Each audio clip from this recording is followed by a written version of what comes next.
All right. Another brother asked, he was outside. He said when he come in, he could go on it. Right? So Yeah, that's right. That's fine. And everybody they had the link anyway, so they could I jump send them on the in. link. Yeah, they could jump on in when yeah, that's fine. And they could jump on in whenever they get there. You know what I mean? So we'll take it up in the meantime and start going. Now, if I don't know if the question with the police brutality, that was yours or that was basically his. The police brutality. Oh, not police brutality, the black and black crime. Right. That was one of the brothers' questions. Yeah. Okay. Did you wanna go and deal with your questions for now, or I have a question here. Right, and if not, I do have something I want to go into. I want to go into the history with the Gentiles, because I know it's a lot of that's the Christian basic argument about Gentiles, not understanding who they are, thinking is about everybody. You know what I mean? So I was gonna go into the history so you could see how we became Gentiles because of the history in Israel. You get my point? Well, get your question. Go ahead. Right. One of the questions was we don't hear anything about it had. Hold on 1 second. Okay, if I think that probably Bilal, I think that's probably you. If you ain't speaking, at least keep your phone on mute or don't play the volume on the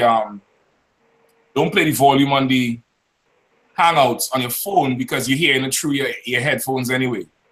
Or you take your headphones. It was my speaker, my fault. It was the speaker made it echo. I took it out. Oh, okay. All right, you using your headphones instead? Yeah, I'm using headphones instead, yeah. All right, cool. That'll work.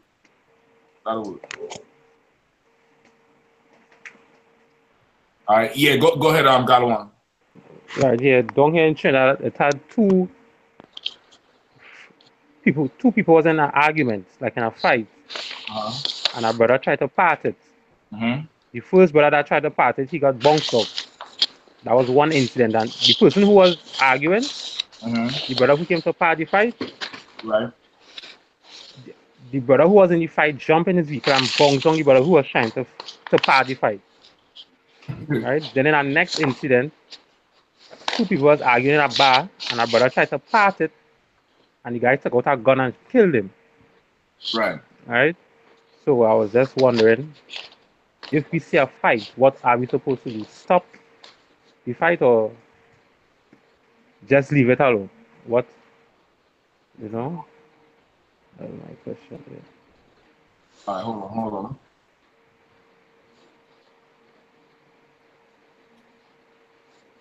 I'm looking for the precept for you with it. Two brothers fighting. Right, yeah. Come on. Leave that shit alone.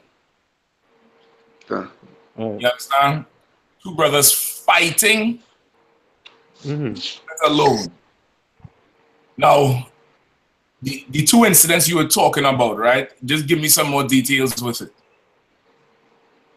Well, what two couples was fighting, our brother saw it, tried to pass it, and the guy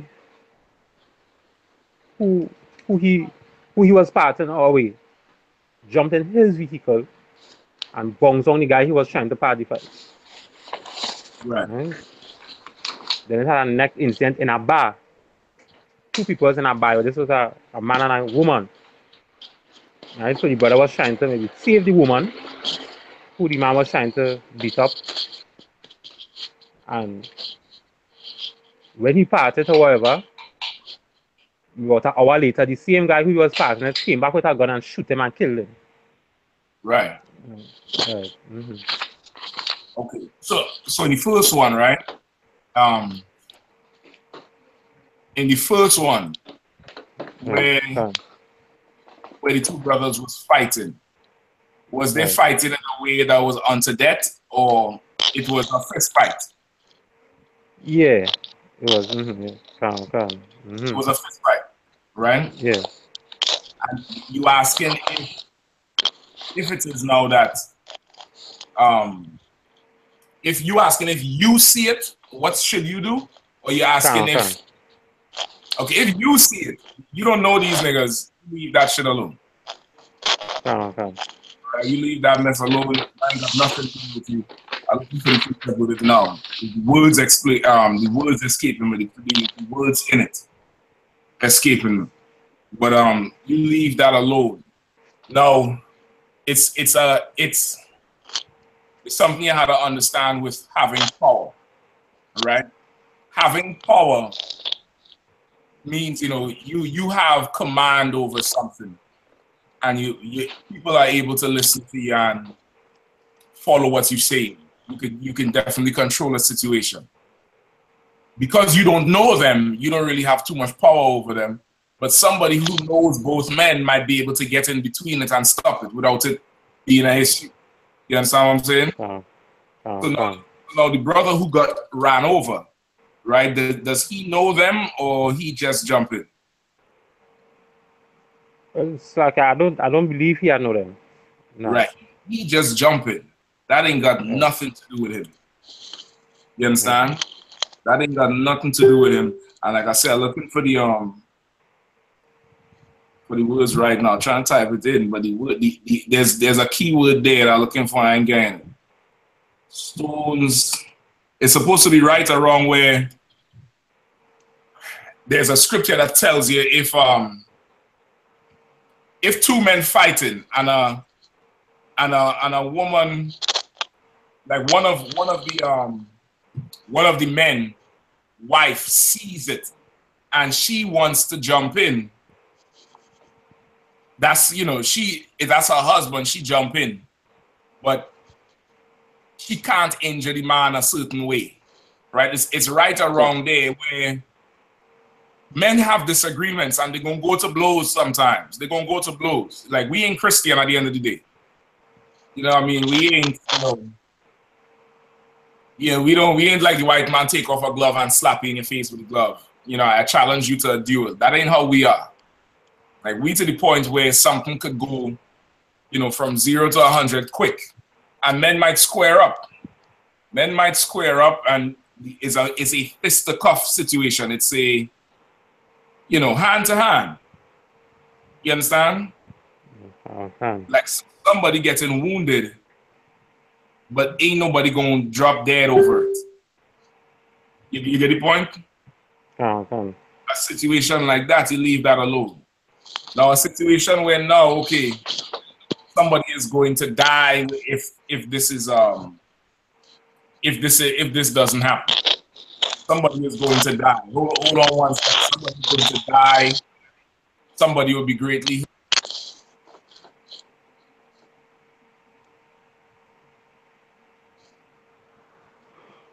Oh, service might drop.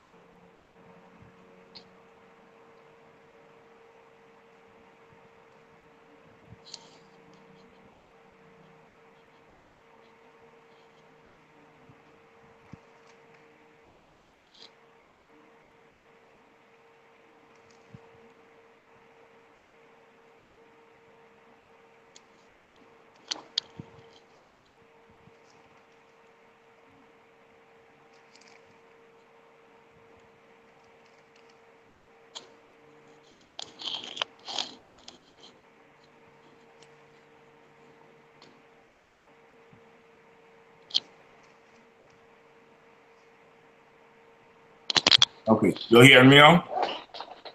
Yeah, I hear you. Okay, no sweat. Back on.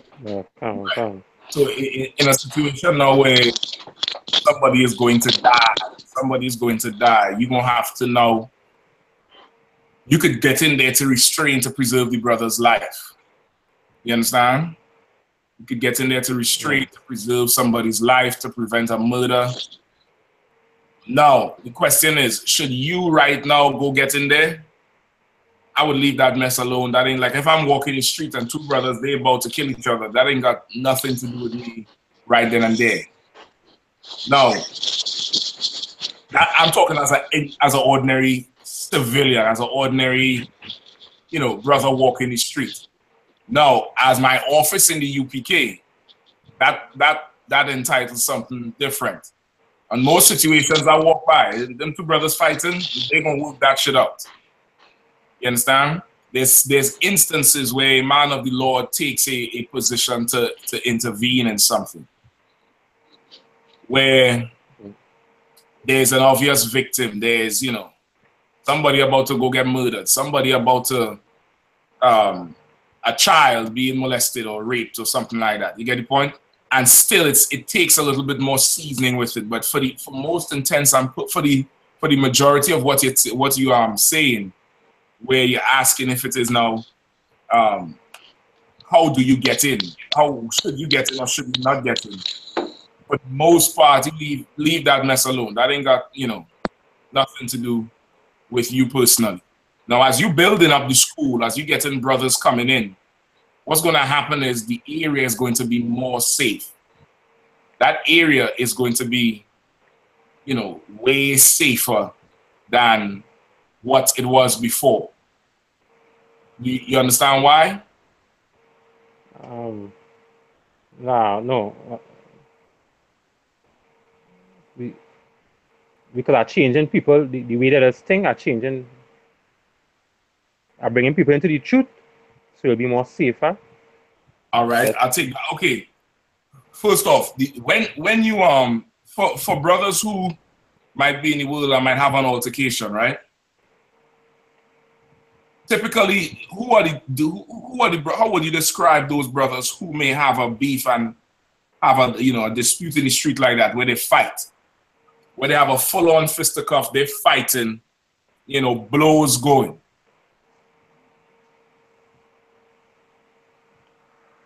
How would I describe them? Yeah, okay, those type of brothers would be who? Brothers who not in the truth. Okay, well, that's a given. That's a given. Yeah, I mean that's kind of obvious. Brothers in the truth don't fight in the street. Right. Okay, I'll give you an example. The type of brothers who would have a public fight like that is brothers who in the street. You understand? It ain't, the bank manager and, the lawyer.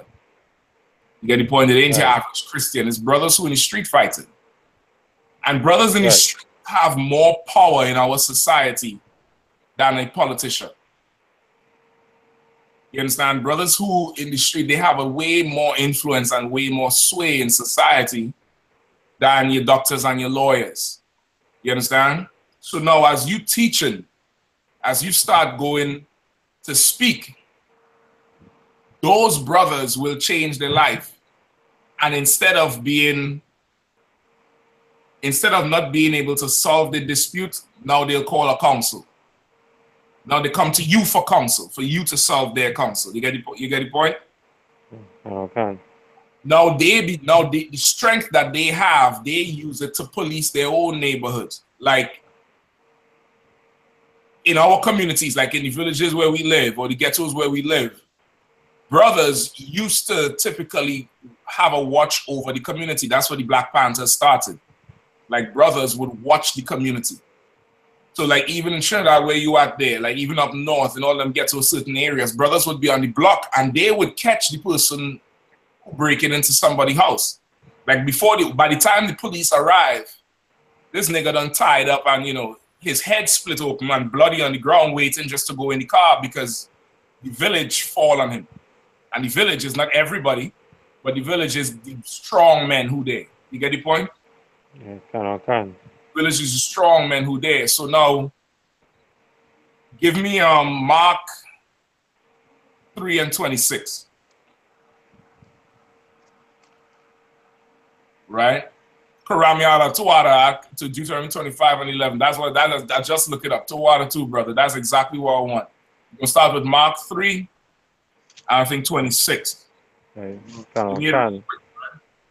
Mark chapter 3 verse 26. And if Satan rise up against himself and be divided, yeah, go he ahead. cannot stand but have an end. All right? Keep going. Verse 27. No man can enter into a strong man's house. That's what I want. That's what I want. Read it again. No man can enter into a strong man's house and spoil his goods, except he will first bind the strong man, and then he will spoil his house. All right. So now, what is that scripture saying? Well, the scripture is saying you have to be strong, you can't be weak. A little bit more. A little bit. You're just giving me one over the top run. You're not give me the breakdown of it. Make me understand it if I don't understand nothing about the Bible.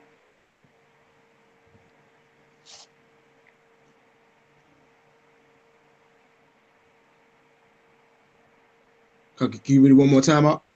Yeah, go ahead. Read it one more time, Kalawana, if you want to take it. All right, come on. Verse 27. Yeah. Verse 27. No man can enter into a strong man's house and spoil his goods, except he will first bind the strong man, and then he will spoil his house.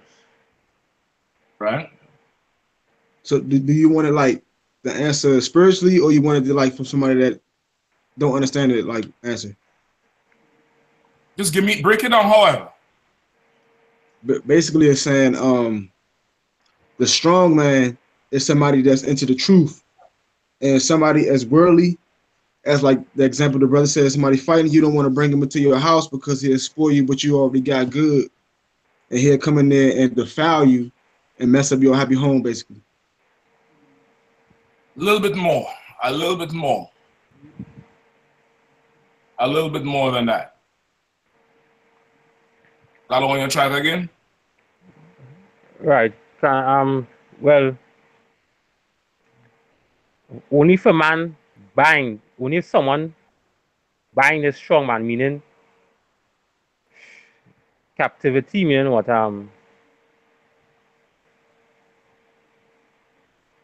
Oppress him. Only if someone oppress someone, then he can destroy his house.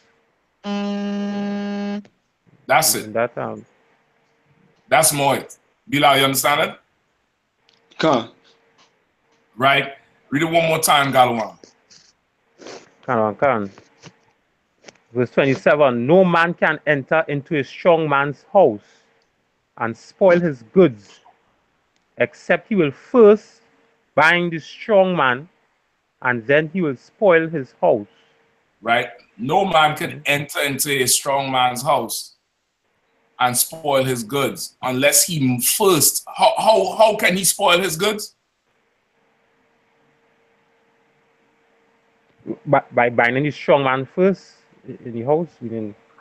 So he bind him. Right. And how would you bind a strong man? Literally, how would you bind him? Literally, tie him up.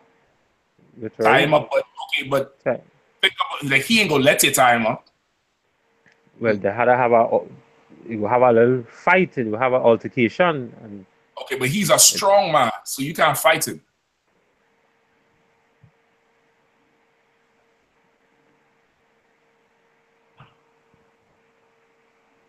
Think every TV show you see with a home invasion, or every police report you hear with a home invasion. That person coming at night when you're not. He come in, yeah, sneaking in. He trying to catch you. Trying to catch you coming out your car when you can't. Your guard not up. Trying to catch you coming inside. He might grab your woman first and put a knife to her neck and tell you, get down on your knees, put your hands behind your back. Then throw her in the corner because she can't fight and begin to tie you up. Now, Okay. bring that to the meaning of the scripture in the spirit.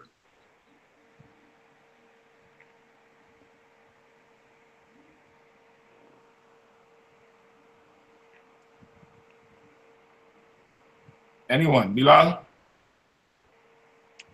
You said break into like what we scripture? just described there was a literal or physical description of how you would bind a strong man. So now we know this ain't talking about literally binding. Like Christ is using this as a metaphor, right, to teach something about our society, right? Like our homes don't have men who, you know, bound up and gagged or hogtied. At least I hope not, because that's some homosexual shit right there if that's going on in your house. But it's something that's going on with us. So what is Yahushua saying about a man being bound up and gagged? Tied. He must bind. He's bound up. I want to say that. Okay, go ahead. Can you bound up with plenty bills in your house? You got to work every day, paying bills. I mean. All right.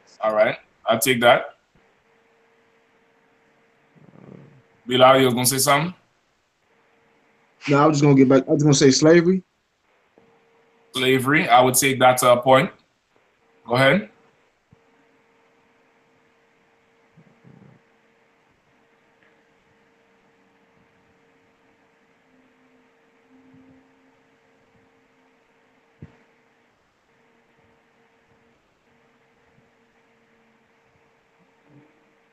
Anything else? Sometimes it is secretly use our woman against us. Oh. Through the TV shows we watching. See, now you're starting to cook with gas, my. Now you're starting to cook with some gas. You understand? Just like the man would sneak into your house at night and, you know, may take your woman first to make you drop your guard. There's a man going at your woman right now to make you drop your guard. You understand? There's a man who right now is showing your woman Brad Pitt picture. Or you see somebody else, one of them faggots who everybody like. I don't know. You know. Go ahead. You can show your Barack Obama, whatever. Barack Obama is a good example. There's a man showing your woman Barack Obama's picture. And of course, she comes to you in your, you know, secret, in your, not secret, but in your quiet moments with your rib. The lights is off, you know what I mean? The candles in the house, if that's what you're into, the flowers right there, the wine, the bottle of wine popping, the R. Kelly playing, the music, not the actual man. The music playing, and she rubbing on your face and kissing you all over and doing that thing Eve do. And then she say, you know what would look good on you? You know what would really look good on you? I think you would look good if you just shave this off. If you just cut your hair. You just cut your braids off. And she kissing you and telling you this. Then if you're not a strong man, brother, you are going to say yes at that point because, of course, you right now, this ain't working no more. Because Eve working on you. You get the point? Don't go to class. Them UPK niggas, what you doing with them? You're going to go to jail messing with them. You're going to die. You're going to lose your life messing with them. Don't go to class. Go to church. Go find a job. What you're going to class for.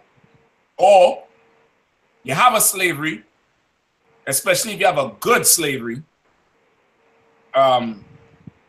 you continue going to that class, you're going to lose your slavery. If they find out you messing with them guys, they're going to fire you. For what? She's trying to put fear in your heart. What most of you brothers don't know, she's the one calling your manager and telling him or her you're involved with a terrorist group. Because when you get the call, they're going to say terrorist group because that's what Eve will do. You understand? Because the white man then puts in her head so much that you are going to die on the streets if you stand and teach Christ is black. But the dub sack of weed she bringing, you ain't gonna die for that. You understand? The threesome she trying to make you have with that slut friend she have, you ain't gonna die from AIDS for that. You understand?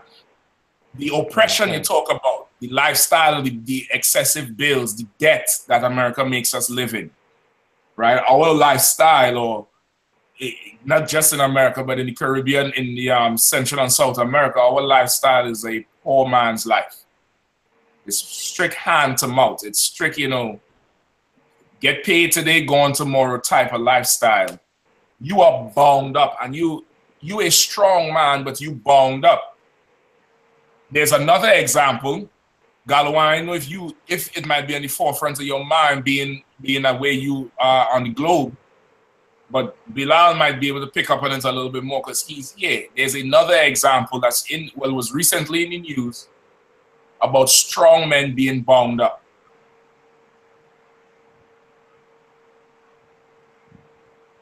Tell me what it is.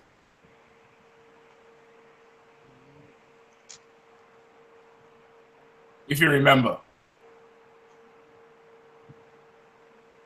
Can you say it again one more time, Mark, a little bit louder? There's another example of strong men being bound up. That was in the news quite recently.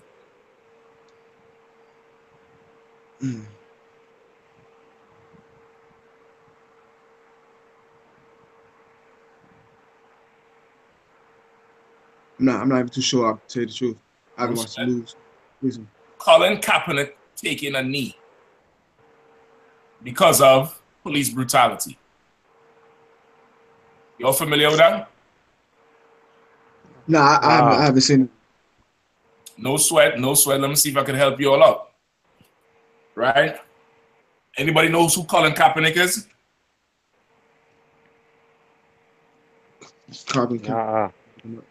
Bilal, you know who he is? Nah. You don't know who Colin Kaepernick is. Bilal, you got to be in class a little bit more. No, because you know, I don't really care about Esau like that. None of the little. Okay, this has nothing to do with Esau. This has nothing to do with Esau. This has to do with knowing your people. You know what I mean? This has to do with knowing your people. Like me personally, I'm not a huge hip hop fan. I listen to, you know, hip hop and rap all the time. But I make it a mission on the weekends when it's downtime, Saturday night, Sunday night. I go and I listen to Lil Yachty. I go and listen to Kodak Black. I go listen to them and try and understand what the hell they're saying, because there's a generation coming that could relate to that. And if I take this high and mighty, y'all singing bullshit, tight pants, wearing faggot shit, I will never be able to relate to them. And those are brothers who would be strong men, but they're bound up. You understand? What you want to do is get in the habit of flowing into the news with Israel. Anything that's on Israel's tongue. They're talking about Black China and the Kardashians and them. Just, you know, put your ear and listen to what they're saying, so you would now be able to take it to the street and listen, because there's generations as you go to speak. There's the older generation that know Martin Luther King, Jesse Jackson. You understand? For Galawan, it's going to be Eric Williams and, you know, A&R Robinson and them men from the Caribbean islands.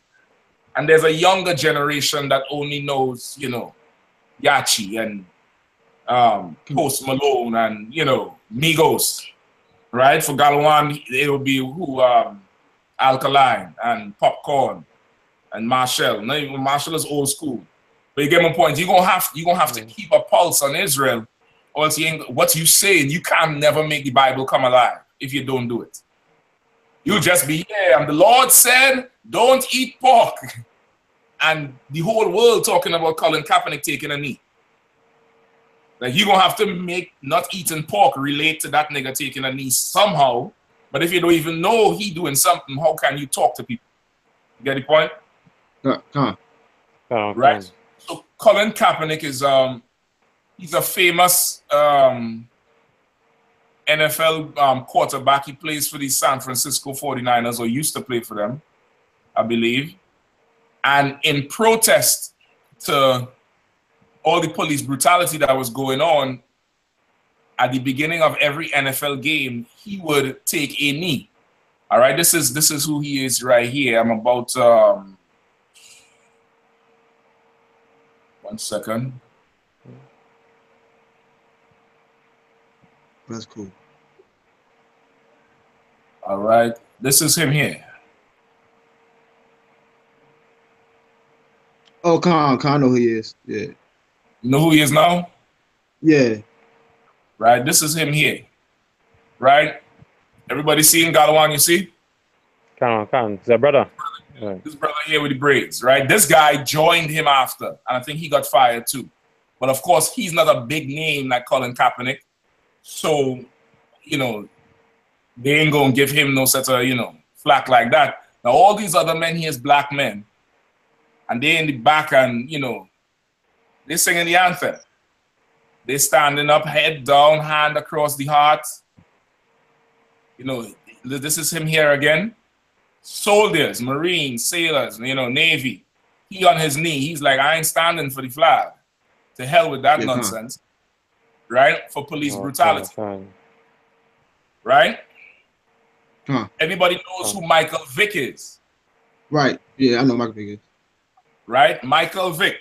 Right? Who is Michael Vick? He was the quarterback for the Falcons. Right? He used to play for the Falcons. He went to jail for dog fighting, for abusing dogs, abusing animals. Came out and signed $1 million, I think it was $50 million contract with the Eagles. Got his career. All right? He got his career back. He recently said something about Colin Kaepernick. Right, Galawan, you familiar with who Michael Vick is? No. All right, Michael Vick is he's a quarterback also. He plays in the NFL, right? The same league with Kaepernick, and he said something about Kaepernick taking a knee. Right, I'm gonna pull it up just now.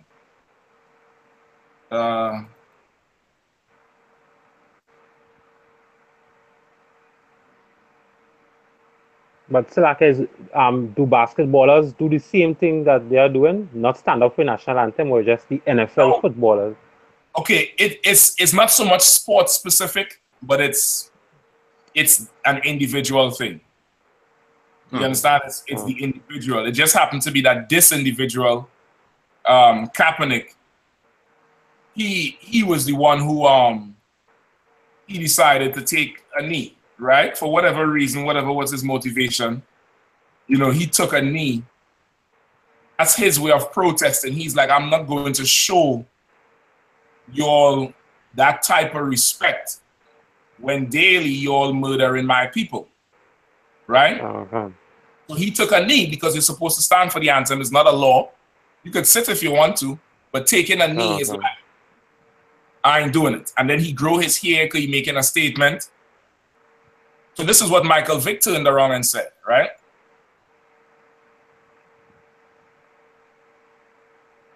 The first thing we got to get Colin to do is cut his hair. You know, I mean, listen, I'm not up here to try to be politically correct, but you know, even if he puts cornrows in it, I don't think he should represent himself, you know, in that way in terms of, you know, just the hairstyle. Just go clean cut. You know, why not? You know, you're already dealing with a lot of controversy surrounding this issue. You say, Mike, that he needs to do is, you know, just try to be presentable. I mean, look, all the social media stuff that he's doing, look, we get it, we understand it. It's time for, you know, Collins to step up in a different way. And right. So now, y'all heard it, right? Yeah, I heard it. Right, y'all heard what he said. So he's basically saying Kaepernick should stop embarrassing himself, right? He should, you know, give up on this. There's a lot of controversy. You know, this is controversial. Black men dying in the street, that's controversial. That's not a problem. That's not a crime, but it's controversial. So he came out and said this about 2 weeks ago. What was going on is that I think Vic was in the line for going into some Hall of Fame. Last week they came out and said he didn't get into the Hall of Fame. But I'm sure now that he wanted to please white people so they would vote for him to go into the Hall of Fame. That's why he said, cut his hair, be presentable. Like, we get it. Yeah, In other words, yeah, niggas is dying, but you ain't got to go this far with it. Because Vic was once a strong man that's bound up. Now, y'all see the picture of Vic before, right? With his hair low. Yeah. Right? That's not how he always looked. Right? That's not what he always looked like. So like, he had cornrows as well. Exactly. 1 second. I'll just pull it up. I know God one might be all the way familiar with it. Blood.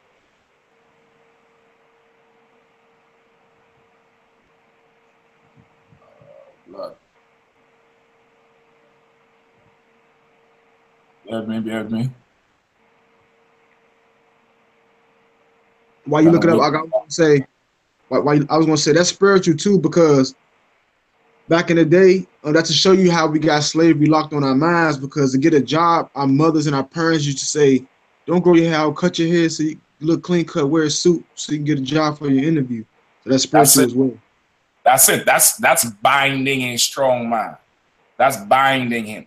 Like that's what we learn growing up. So we grow up in a coward state of mind because of it. So this is Vic before he went to prison. Cornrows, right?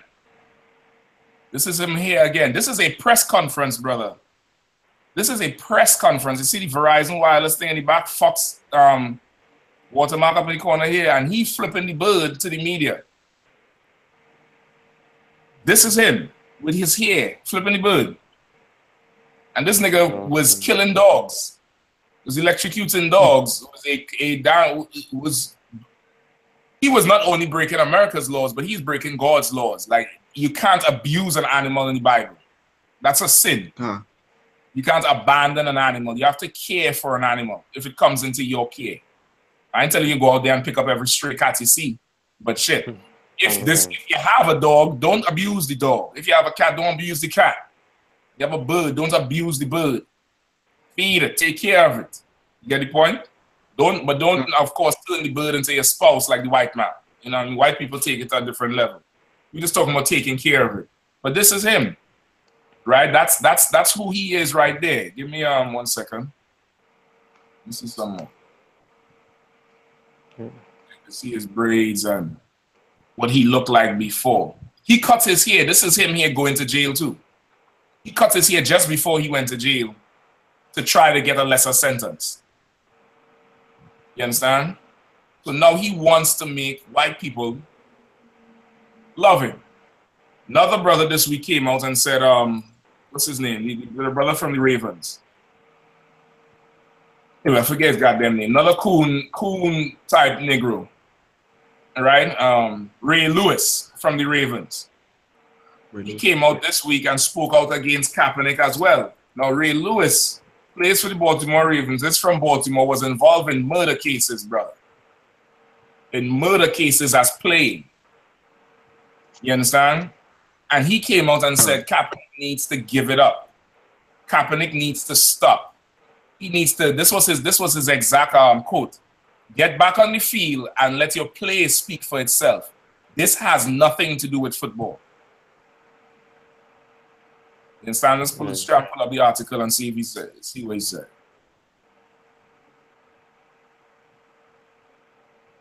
I'm looking for the damn quote.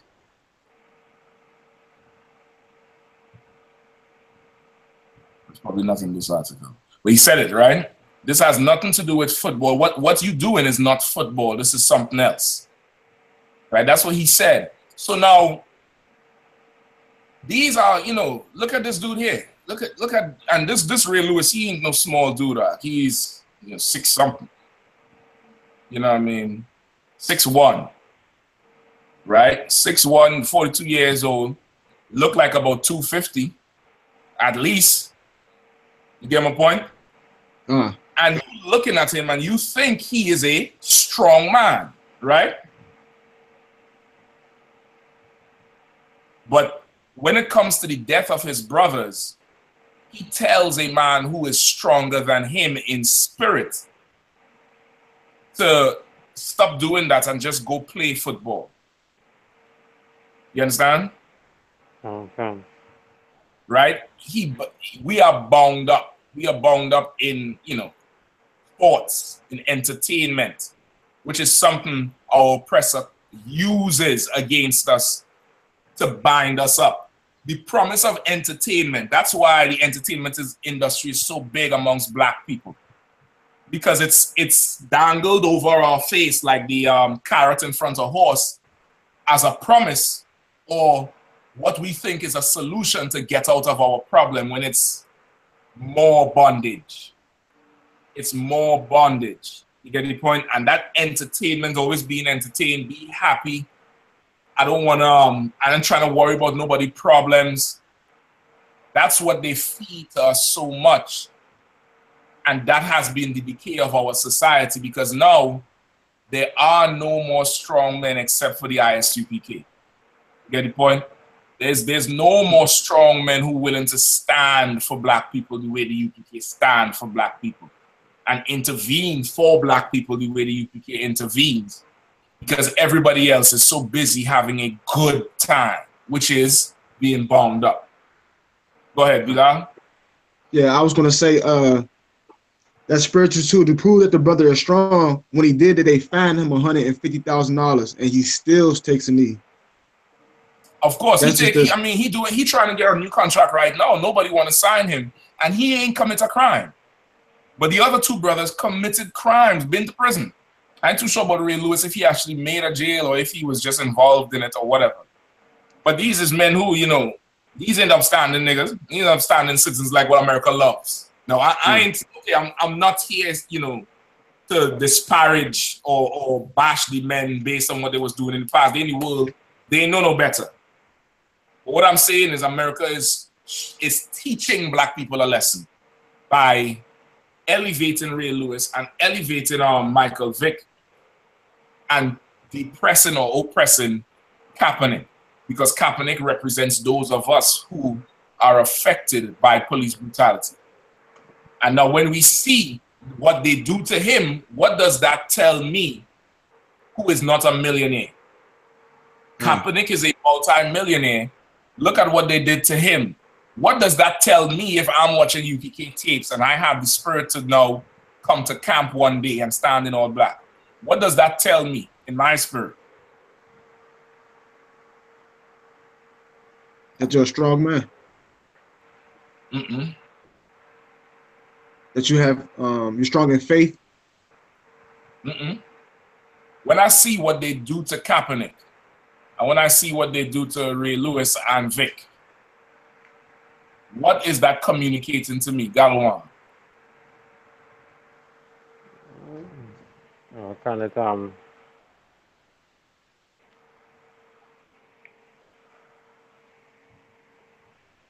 saying that Kaepernick is strong in spirit compared to the other two.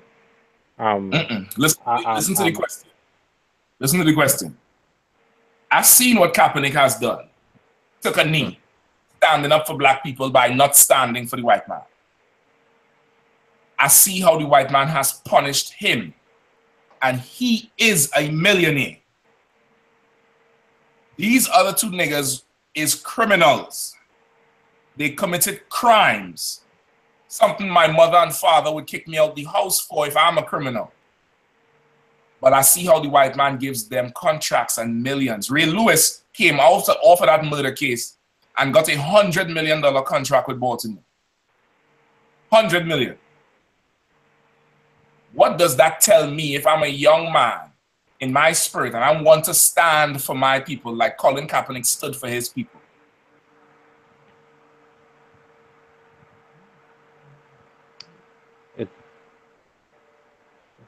It will make me get weak.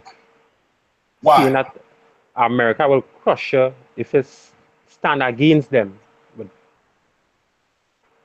that, you know, you could do sin.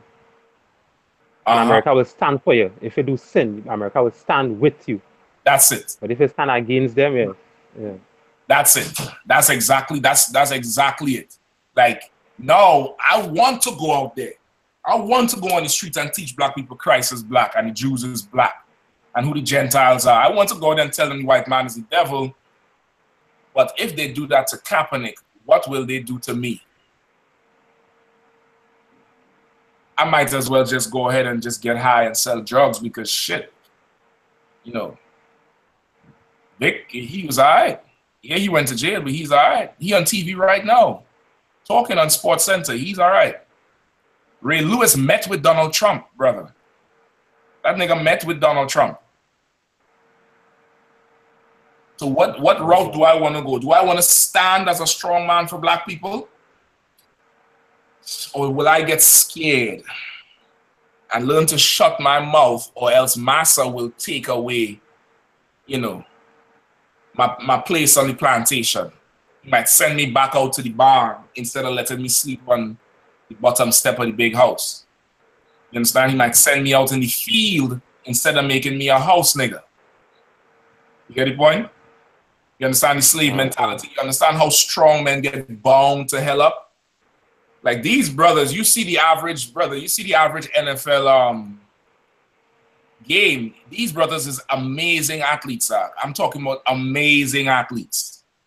Fast, strong. Them brothers take a hit that's, I mean, would give anybody a concussion or kill you. And only one, or let me just not say one, because there was a few other brothers who took a knee with Kaepernick and they fired them immediately. Kaepernick only stood that long because he was a big name player. So he could get away with more. You get the point? But only a few men is willing to risk their millions because their brother dies. Now that's the real stand. That's how you really intervene in a fight for black on black crime. You understand? Two brothers fighting, you go in there to part it is doing nothing really. Now to somebody in the world, you tell them, well, I ain't doing nothing. They look at you like, nigga, you don't like black people. They are low in spirit. They're low in mental. They don't understand they don't understand the importance of things. You understand? They don't understand it. They're rushing there. Yo, break it up. All right. Let's bring it in. Say sorry. Yo, who got the weed? You want to go get the weed? All right, let's go take a smoke. You break up the fight to go get high? You get the point? Like, all right, you stop brothers from fighting, but brother, yeah, we need something more. We need something more than that. You get the point?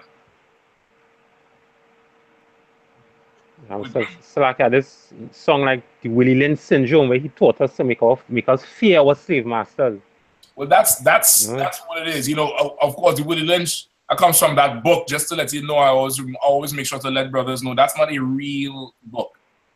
It was made up. It's a made-up story. The whole thing was made up, but a lot of the psychological tools in there is real. Right? It's psychological tools, but the book is made up. But that's what it is. It's fear. That's why what is one of UPK's slogans? If it ain't ISUPK, it's not the truth. That's true. That's correct. And that's most important. But on the topic of fear,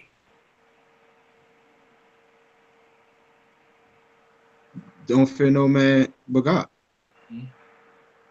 That's true. That's in the Bible. UPK has a something we always say. Got one?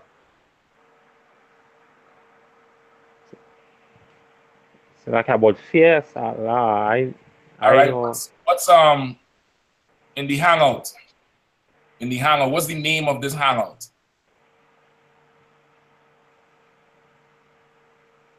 This class that's going on right now. If you look on YouTube, what's the name of it? Trinidad. No cowards. ISUPK, no cowards. ISUPK, no cowards. That's one of our slogans. No cowards. Because America teaches you to be a coward. Christianity teaches you to be a coward. Everybody knows that black people are suffering. But the minute you do something about it, no. We like talking about it. But yeah, well, let's go out and start teaching. Nah, well, listen, brother, that ain't gonna work. You know why that ain't gonna work? Black people ain't gonna listen to you. That's a coward. He's making an excuse to not go teach. Brother, that ain't gonna work, man. That ain't gonna work. Listen, who wrote the Bible? How you know? Listen, man wrote that book. That's fair. Forget about your woman. She ain't gonna tell you she's scared that you're gonna die. She say. So while it's you brothers on the Facebook, they chimed in, no cowards. I appreciate that. Brothers who was chiming, I'm seeing Batazar, no cowards, his sister Kawapan, no cowards. I know you're more seasoned and more, I know more about it, but no cowards is your slogan. But what Eve is telling you off the break?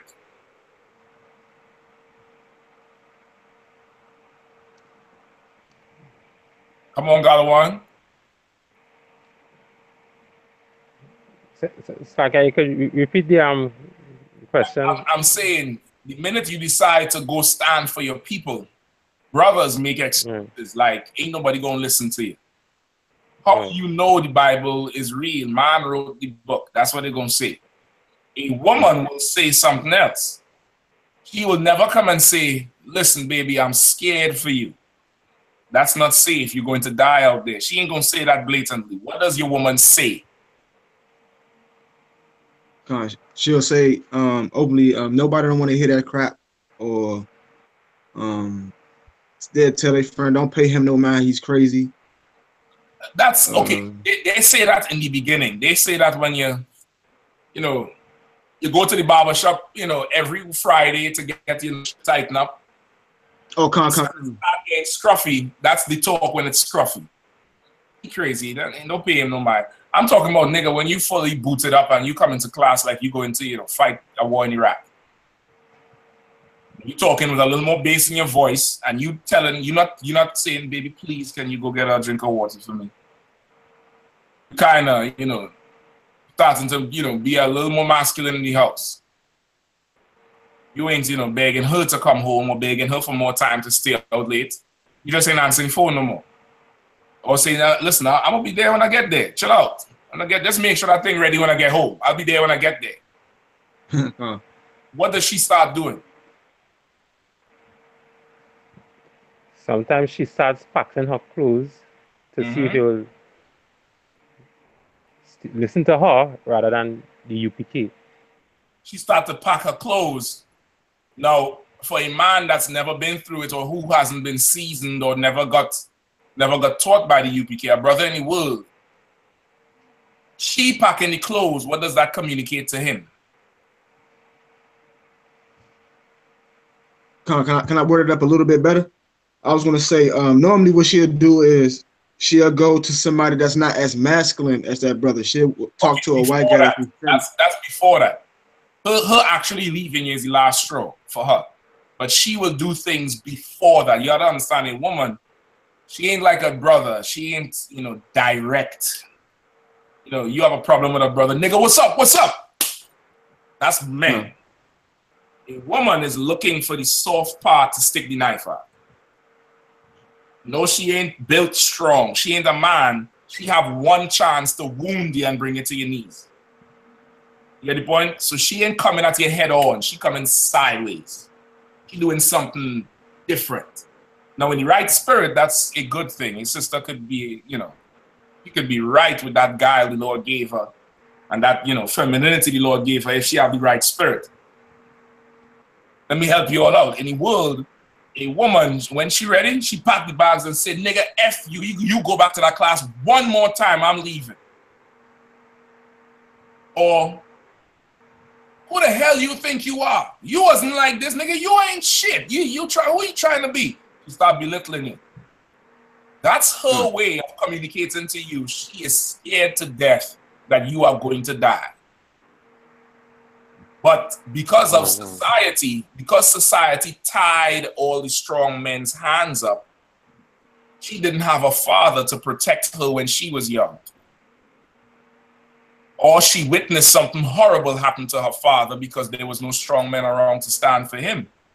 So now rather than lose her man, who she doesn't know in his present state will not defend her, but if she allows him to go and become a soldier for the Lord, she will have not only him standing for her, but the Lord. she loses her mind because she don't want to bury you. She don't want to sit in no funeral home singing Amazing Grace under some old black net coming down on her face. She don't want that, so she's scared to death. I'll never forget last December when I was in the UK, we went to one of them cities doing a lecture. Yeah, the brothers from there believed in some nonsense. Now we going and telling them, no, it's not true. Had the proof in the Bible. But of course, now they start seeing we right. So the brother, it get heated. It get really heated in there. So the whole thing smooth over after. And the brother came in, you know, patch everything up. And he, you know, he see what we were saying. But at the moment, it was a flashpoint where we, you know, face to face. And when we got back to Birmingham, the brother's ribs start calling the phone, brother. And was scared to death. They thought we was going to, you know, go to fight right there. And they would have to come to the hospital and, you know, blah, blah, blah, blah, blah.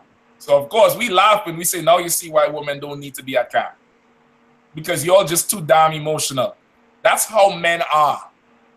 We have a disagreement. Nigga, I said this. No, I said this. No, nigga, I said that. That's how we are. Does that mean you're going to stick a knife in somebody's throat? No. Does that mean it could happen? Yeah. Does that mean it's definitely going to happen? No. But a woman, she ain't built for warfare. She ain't built to come right to the edge. Right there, ready to go. And then, you see what I'm saying? Yeah, I see what you're saying. All right then, nigga. All right, now you see, I know the whole brotherhood. She ain't built for that. Her psyche is not made to be pulled to and fro like that. That's for a man. Remember, the scripture says she's the weaker vessel. She's supposed to be the kind, loving one. She's the one supposed to run and meet you at the door. I thought they was going to kill you and run and hug you up. That's her. You get the point? Now, in the right spirit, that would be her. She's scared. She worried about your life. In the wrong spirit, she will belittle you and debase you for fear of you losing your life out there. Now we go to all the cities, all the countries, call the white man the devil, tell the heathens they go into slavery, tell the people that Christ is black and the Jews are black people and we come home all the time. Go to court and win all the time. Get arrested, forget it. Before 9/11, the cops in New York used to harass the UPK so much they had a whole floor assigned to investigating the U.P.K. So many cases they was trying to build, but of course, ain't nobody breaking no laws. So they started doing things like giving brothers a whole ton of car tickets, you know, petty charges, you know, resisting arrest, all that dumb nonsense. After 9/11, all the cases got dropped because they all died in 9/11, running into the Trade Center and smoke and they were all dead. There was no more case. You get the point? Like the Lord will stand for you if you stand for him. And standing for him is standing for his people. And fear will make you not stand. All right? Give me 1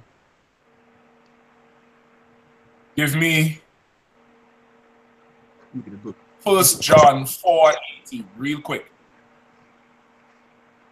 Start at 17.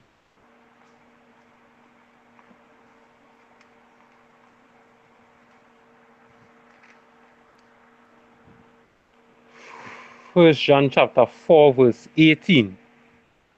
Start at 17. Verse 17. Start at 7.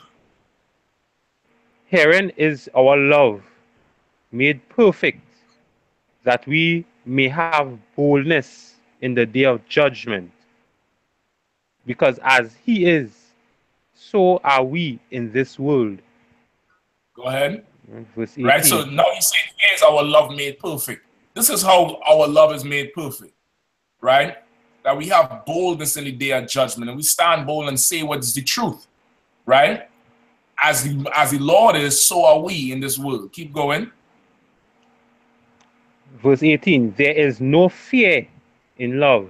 There is no fear in love. If you really love black people, you will not be scared to stand up for black people. You understand? If you really love Hispanics and Native Indians, you will not be afraid to stand up for Hispanics and Native Indians. It's like, imagine a lion takes your youngest son or daughter in their mouth. What are you going to do? Just stop there and watch the lion just devour your child? Or are you going to fight that lion even though even though you've been taught your whole life that the lion is the king of the jungle and the lion is going to kill you? You are still going to fight that lion as your duty to your child. You understand?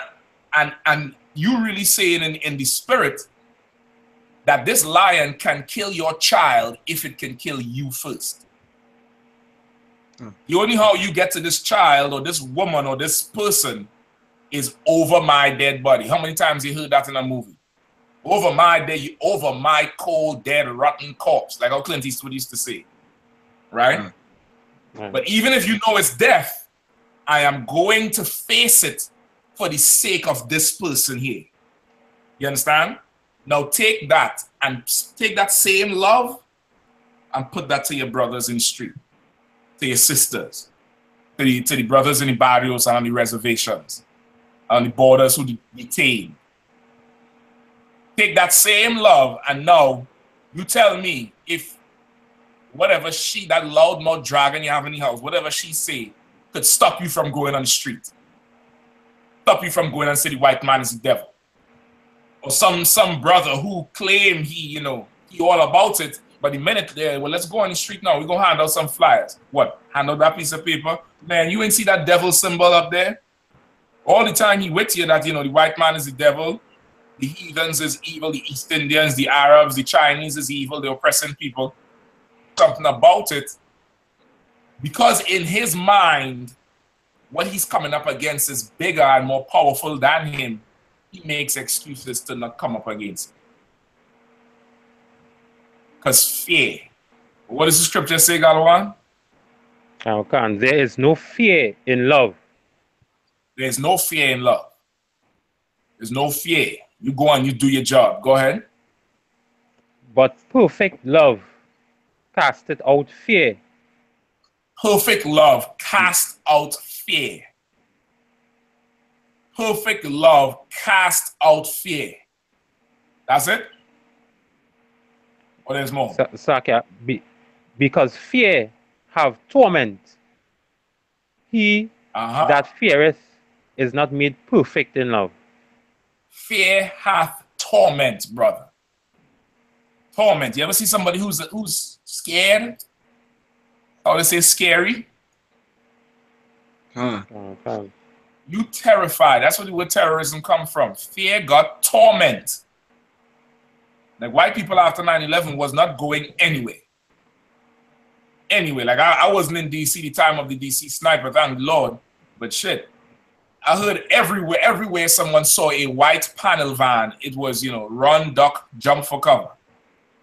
Because the news was saying the sniper was shooting out of a white panel van. This time, this nigga drill a hole in the trunk of a blue Caprice, which is a regular sedan, and pushing the rifle nozzle through the hole and popping niggas off.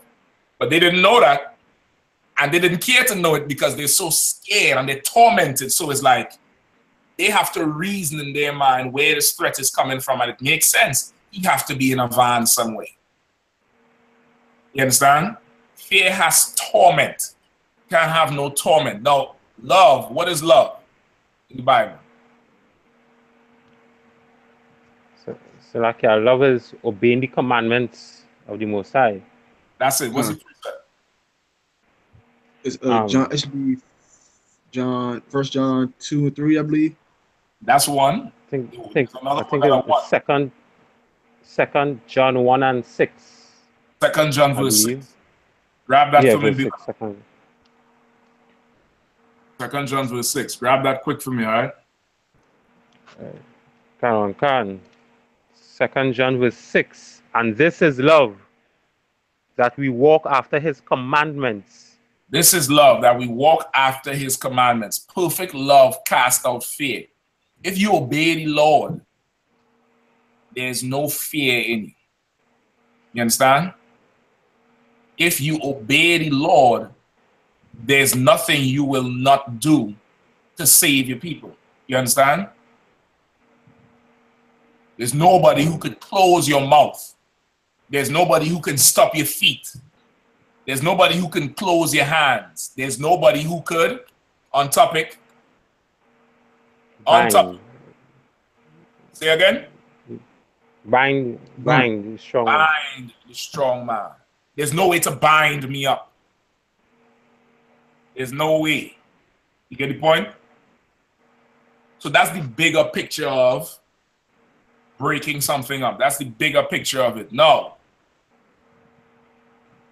Which going into the brother had the question before, but I'm still going to it, Galawan, right?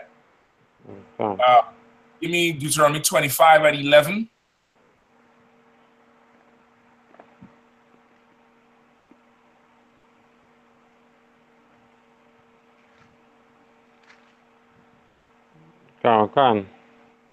Deuteronomy chapter 25, verse 11. Go ahead. When men strive together one with another, and the wife of the one draweth near for to deliver her husband out of the hand of him that smiteth him, and putteth forth her hand, and taketh him by the secrets. Verse 12, then thou shalt cut off her hand, then I shall not pity her. Right? So what is that saying? It's saying, like for example, what the brother said with the two brothers get in a fight and the sister come and she touched him in a private part, then she must have her right hand cut off. Not just touch him in the private part. I mean, not like a hit, anything accidental. She ain't doing that accidentally. She doing it on purpose. That's what women do. You never had no issue with no broad. First thing she trying to do is scratch your face, and the next thing she trying to kick you in your nuts. Once again, a woman don't have no time to spar and jab with your ass. She ain't built like that, and she knows it. She's wise. She knows what to bring you to your knees, and that's a swift kick to the rudder. He wants you down on the ground in pain, yelling, right? Not all sisters, not the sisters in here, of course. Sisters in the world, right? Sisters in the world, she wants you there. So imagine her, she looking at her husband fighting. She trying to deliver her husband. She trying to save him. How can I get this other huge Negro off my man? Kick him in the nuts. Get a piece of wood and hit him there. Scripture say if she hits him in the secret parts, brother, and that, what it really says is if she damages him. If she goes there with it, if she reaches for it, she hits him there, you ought to go and cut her hand off and have him, don't pity her. So what is that really telling you in the spirit? Number one, sis, it's a hard luck. You gotta watch that nigga, you damn near how to watch him get his ass whooped. You could jump in, but there ain't gonna be much you could do. You might be able to take a bat to the brother hand or head or something, but you ain't gonna be really able to do that much. But that scripture is, of course, to preserve the brotherhood, because now if she hits him in his secrets, which is his groin and his testicle area, and she damages him, he may not be able to have more children. And this is a disagreement between two men.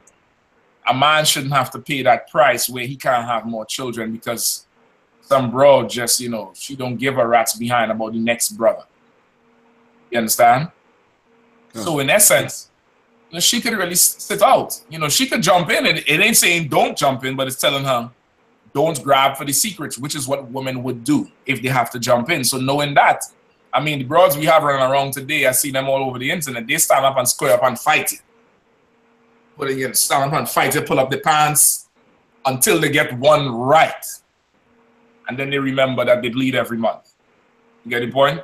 But it's really now, that's not for you to do. Like getting involved there, they're having a problem. Let them work that shit out. Let them work that shit out. Now, this was a time where you can have a fight with a brother and nobody dies. Nobody has to die. You might lose a tooth, you might bust a lip, your whole face might be busted up. But you had an issue. The Lord wasn't with you today. That's it. You go home. You heal up, you come back the next day. Today's society, you're fighting, you may not go home. Nobody might go home. So I understand the concern to break brothers up. But I would not rightfully do it. You know, I would not, you know, put it all the way out. I wouldn't step all the way in like that. Especially with brothers. I'm on my business, they're over there doing something. I wouldn't step in. If I know these men personally, then I would step in. You understand? I know these men personally, then I would step in. Young brothers might step in because I have the power over, you understand, young brothers. Now, wisdom would have to prevail. Where in the Bible did a brother step in on brothers fighting?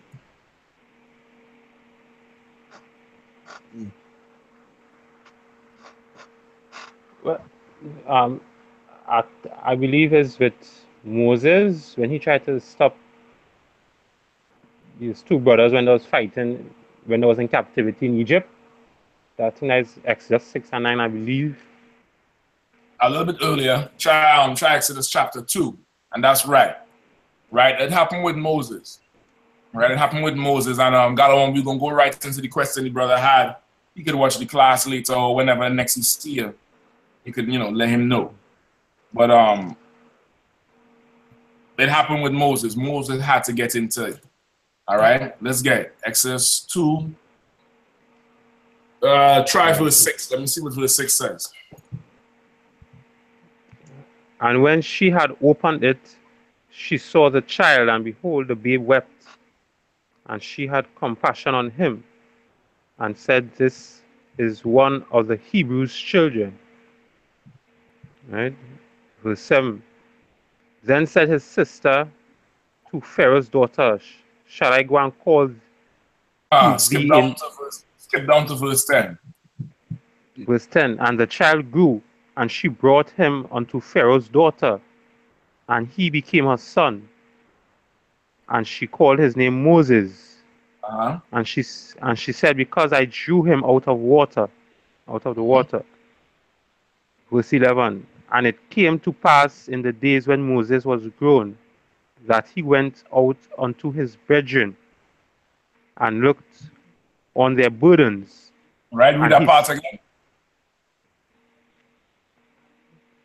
That he went out unto his brethren, and he looked on their burdens. Mm-hmm. And he went to his brothers. He went out to his brothers, which lets you know what about Moses? That he knew he was Israelite. Go ahead. Anyone? Say again? That he knew that he was an Israelite. He knew that he was different amongst the people that he was around. That's it. Moses did not consider himself an Egyptian. You understand? Moses did not consider himself an Egyptian. He knew he belonged to those people who were oppressed, even though he grew up rich in Pharaoh's house. All right? So he went down to look at his brother's burdens. Go ahead, Galawan. And he spied an Egyptian smiting an Hebrew, one of his brethren. And he looked this way and that way. And when he saw that there was no man, he slew the Egyptian and hid him in the sand. Right? So now he looked left, he looked right. And when he saw that there was nobody looking, he murdered the Egyptian. He killed the Egyptian. Killed the Egyptian because the Egyptian was beating on his brother. Moses felt some type of way about harm coming to his brother. You understand? And he still went ahead and do it. Now, what he did was wrong. That's why he looked this way and that way. He looked over his shoulder to make sure nobody could see him.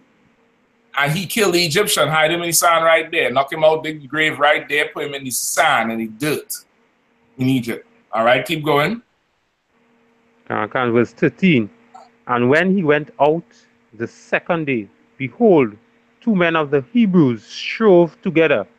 Right, so now he going home and he thinking about it. He's like, well, this is how my people living. This is how these people living, right? Yeah, I mean, they getting beaten every day by these Egyptians. So he decided now he going back out again to see what he see. And he look and he see, listen, these two Hebrews fighting amongst each other. Go ahead.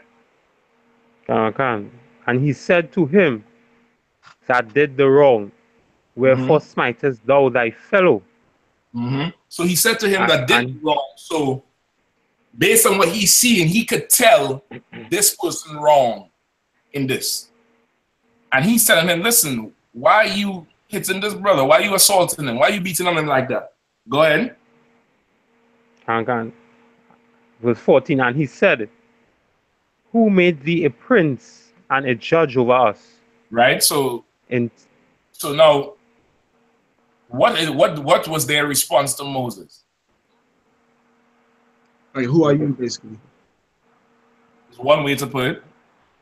Anybody else? Got on? Yeah, they was trying to say you's not my father or mother. Who's you? Leave me alone. That's it. You know? That's how black people talk. Who are you? Especially a woman. You tell a woman something. Who are you? You ain't my father. You ain't my daddy. But she calling you daddy all last night though, to let any neighbors know who daddy is at the top of her lungs. You understand? But no, today you ain't going out the house just like that. Nigga, you ain't my daddy. Get the point? Like that's how Israel is. Who made you prince over us? I was nigga, who the hell are you? You understand? Who are you? You the police? Who are you? Go ahead.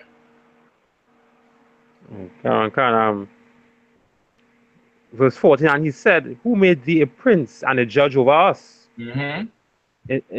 Intendest thou to kill me as thou killedest the Egyptian? Right. So now they're throwing it in his face. Nigga, who the hell are you? Well, oh, you think you righteous, so what? You gonna kill me now? Like how you murdered that Egyptian? Are you gonna murder me like how you murdered that Egyptian? Because somebody saw Moses kill the Egyptian. Right? Go ahead. And Moses feared and said, surely this thing is known. Moses feared. Why did he fear? He feared because maybe the person the ones that seen him might go back to tell Pharaoh. Okay, you're right, but okay. There's something else that I want. Perfect love cast out fear.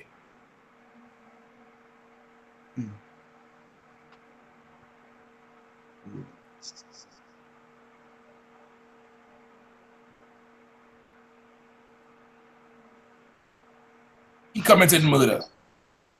You understand? Thou shalt not kill. He committed murder.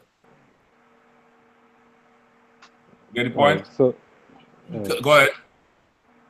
So he didn't wanted for him, because if the word got back to Pharaoh, they would have put him to death.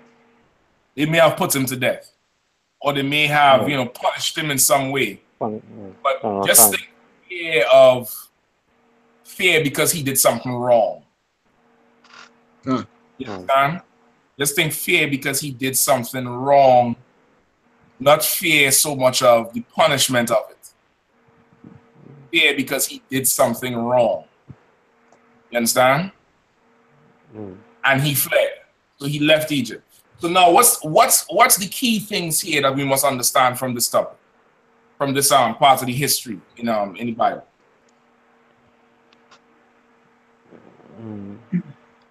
Well, basically, the whole thing, like basically just loving your brother. If you see something wrong, you care for your brother, like you said.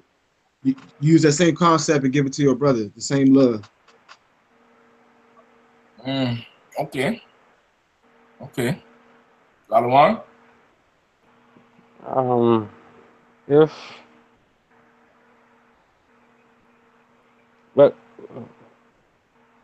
If he hadn't killed no one, he would have more courage and stand up to his two brothers and talk to them and let them know what they was doing wrong. So what they're trying to tell you,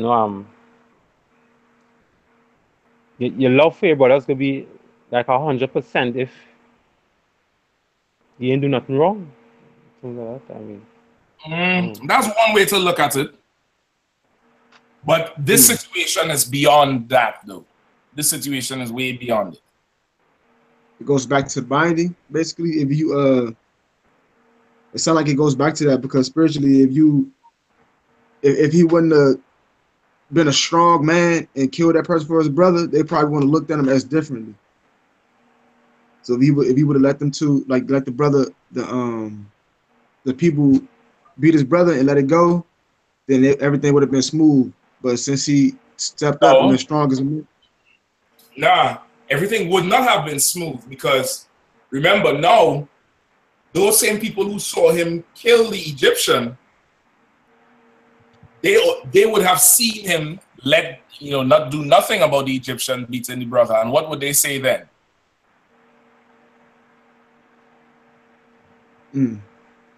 Why didn't you just stand? Why ain't stand up to the white man?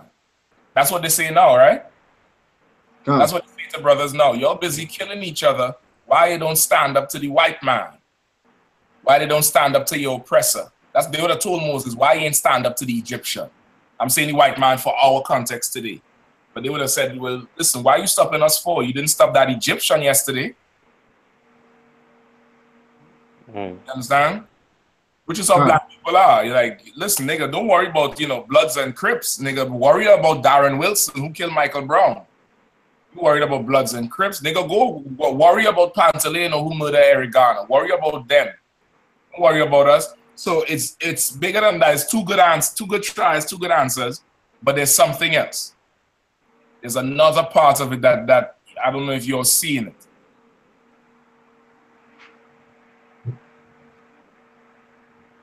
There's another part of it. Once again, we have the hangout. If anybody, I think there's a few more spaces in here. We have 20 more minutes. If anybody wants the link to the hangouts, just let me know. I could give it to you. I could post it in the chat, post it somewhere. You can jump on in to have a more fluid interaction, all right? But if not, just type your questions in. All right? Anybody else want to try it?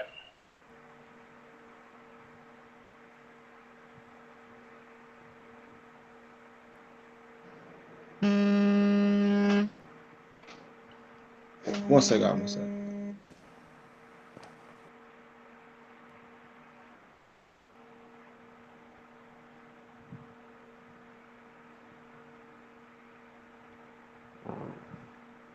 Anything you got on? like at this time, Moses was not in the truth. Moses was not in the truth?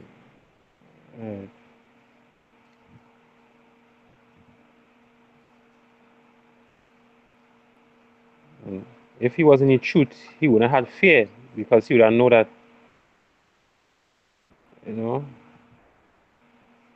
love casts out fear, and he would have been able to part his brothers from fighting. You see, if he was in the truth, he would have been able to part his brothers from fighting? Yeah. Not really. Not really. There's something else.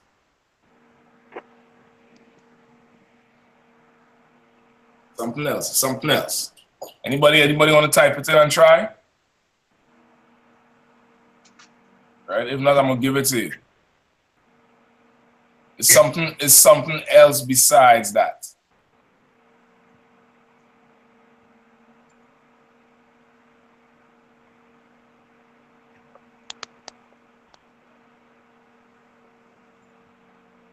This is what it is, all right? You all ready? Okay. Moses, on that day, when he fled, he realized two things. On the first day, Moses witnessed what we call police brutality, right? Okay. On the second day, what did he witness? Black on black crime. Black on black. Fighting. Black on black crime. Moses realized, of course, through the Spirit of the Lord, police brutality and black on black crime are two symptoms of being a victim of slavery and oppression. You understand? They're the two similar problems. It's like having a bad back will eventually lead to you having a bad hip and a bad knee, or having a bad knee will lead to you having a bad back. You understand what I'm saying? Okay. Like there's certain injuries you could get that, you know, over time is guaranteed you're going to need a knee replacement or ankle replacement because you have a bad back. Some people's back are not, it's not lined all the way up. It might be a little bent. And because it's bent, their feet don't touch the ground at the same level all the time. And you could tell by the shoes, you know, the shoes wear on some side unorthodoxly. There's no wear straight, it wears lean. It makes it lean. And because of that, they have some ankle problem or some knee problem or something like that. You get my point? Okay. But that's not because of your shoes or because of your feet. That's a bigger problem. That the symptoms of that back problem is, you know, your feet not lining up, and of course your shoes eating away unevenly and causing you more pain in your feet. You understand? In Egypt, black on black crime and police brutality are one and the same.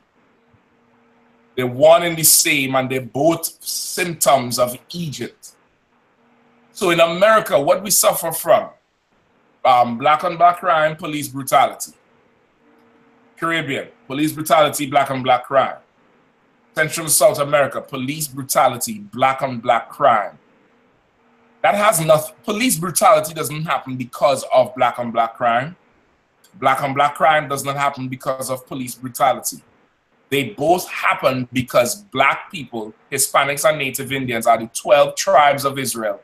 And we are in slavery under our oppressor, the white man who is the devil. And he patterns his society after Egypt. So we seeing what Moses saw. Moses saw Michael Brown get murdered from Darren Wilson. Moses was able to see Eric Garner get strangled. He saw, what's the woman name? What's the sister in Oklahoma with the cigarette? Sandra Bland. You get the point? Galawan, I know you see it all the time. You see a whole ton of, you know, brothers getting laid out. I mean, fully stretched out by the cops and, you know, killing. You understand? And you saw yesterday or whatever day it was, two brothers fighting. A brother came to part the fight. Then one of the brothers left, got in his car and ran the brother over who parted the fight.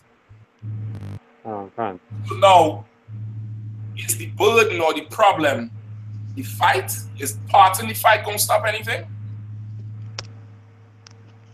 No. Is marching police brutality, is that going to stop anything? No. Colin Kaepernick took a knee. Big up for him, he took a knee, he risked his millions. Is that going to stop anything? No. You're going to have to go for the bigger picture. What will stop this is waking niggas up. Waking black people up. You understand? That's what's going to stop it. Waking black people up. That's what's going to stop it. Before Moses, when we went over it last week, Alawan, where Jacob and 70 souls went into Egypt, remember? And they found Joseph. Joseph told them, do not integrate with these Africans. He told them the Africans do not like sheep. And he told them to tell the Egyptians, you all are sheep herders, so they'll give you the land. I believe they gave them the land of Goshen. Right? That's why they used to call us shepherd kings. Right? They gave us that land, and that was how we remained separate. And remaining separate, brother, there was no police brutality. Egyptians wasn't beating nobody. Right? and there was no black on black crime. We lived in Egypt, in a separate part of Egypt, as our own segregated society. Just like Chinese people in Trinidad live separately, East Indian people had their own cities and towns and villages. The Syrians had their own little clique and connection. You understand? Like black people could have that, be separate from everybody else, and we police ourselves, we have our own culture, our own laws, and we take care of one another, versus being devoured by the other nations and integrated. After Joseph died, the Pharaoh who came up after did not know Joseph. He did not, meaning he did not know what Joseph did for Egypt in saving Egypt, and he hated the Hebrews, and he started oppressing the Hebrews. And part of oppressing was integration. He started pulling them into the society to become slaves. Under Joseph, we were not slaves in Egypt. You understand? We were citizens, just like Chinese people or you know, Pakistani who own your or the East Indian who own your 7-Eleven, or the Ethiopian. We just working and had our own thing. But after, they started oppressing us, and one of those tools was integrating us into their society as the slave force. Same thing with America. You understand? Same thing with everywhere. You integrate into that society, you are now a full-fledged slave. And because of it, you're going to have police brutality and black on black crime. They're symptoms of the same sickness. They're symptoms of the same virus, which is slavery. You get the point? So now, let me ask this question. What do you do understanding that now?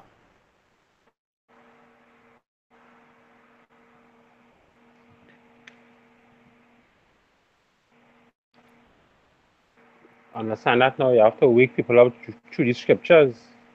That's the only way to save us. What's the precept?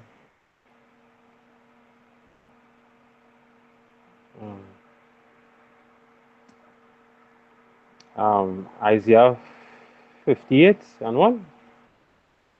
I'll take that, but it's something better.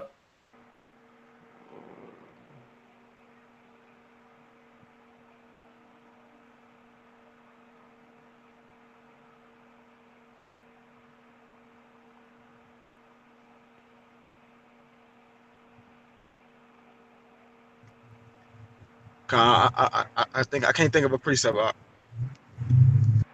right. Galawan, give me 1 Corinthians 1 and 21.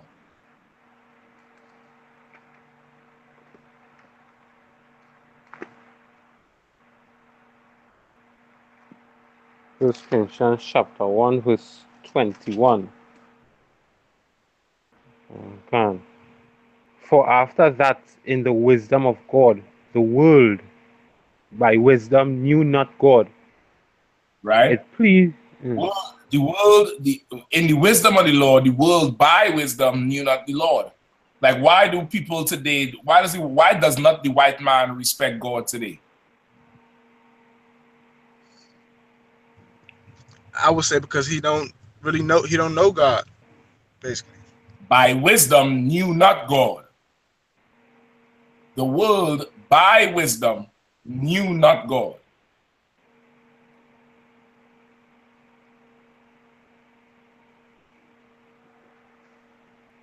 Well, it's like wisdom is knowing the laws of Right. God.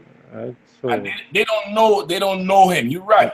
They don't know him like that. But the white man has his own wisdom, has his own knowledge, that he thinks he's God. He thinks he's smart. Right? And they don't know the Lord. Keep going. It pleased God by the foolishness of preaching to save them that believe. You understand? That's his scripture. Part in a fight is like putting a plaster or a band-aid on a wound that needs stitches. You understand? It'll hold the wound closed, But if that nigga get up and walk, that thing opening right back and bleeding out. You understand? He needs stitches. He needs staples in his arm because he just get chopped. He just get somebody pull out a cutlass or machete and sink it into his arm. This whole thing open like a fish. You need somebody to sew that junk shut. How are you sewing it shut, Galawan? What does it say? It pleased God by the foolishness of preaching to save them that believe. That's how you do it. Preaching. Why do they call it the foolishness of preaching? Because how people perceive the Bible as something foolish. People with their own wisdom believe that the Bible is foolishness. Okay, I'll take that. Something else too.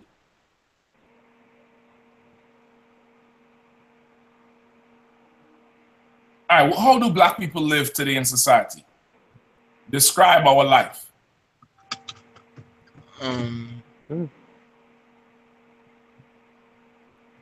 Well, basically, we're poor, so we're doing all types of sin to make it to survive. Basically, Living in hell, poor, sin everywhere, right?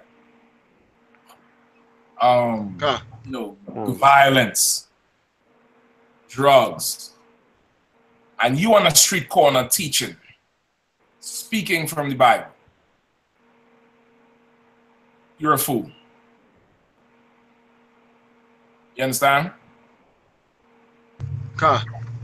You're a fool.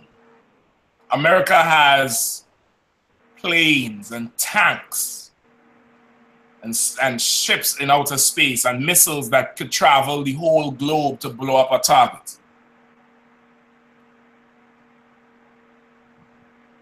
And you speaking against America and thinking that your speaking will bring America down.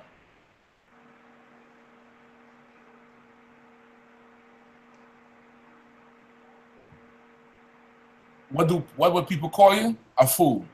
Because America is full of weapons and weaponry and bullets and everything else. So of course, what you doing is foolish. The world sees it as something foolish. That ain't gonna stop nothing. You're just reading from the Bible. That ain't gonna stop nothing. The Bible say it pleased the Lord that by the foolishness of preaching to save his. Or a paraphrasing. What does it say? Galawan? It pleased God by the foolishness of preaching to save them that believe. Right? To save them that believe. Meaning the Lord sees this as right. The Lord sees this as fit. Now, if it pleased him to save them that believe this way, it could please him to send the army of the Lord of heaven right now and just blow everything up. But he wants it to play out like this. He wants there to be wars and rumors of wars, famine, pestilence. He wants there to be a man's enemies to be there of his own household. He wants there to be strife. He wants their mother and father, sister against brother, daughters against mother. He wants that. He wants that whole thing because you on the streets telling everybody Christ is black. It pleased him. He's like, listen, I'm gonna F their head up, like how black people talk.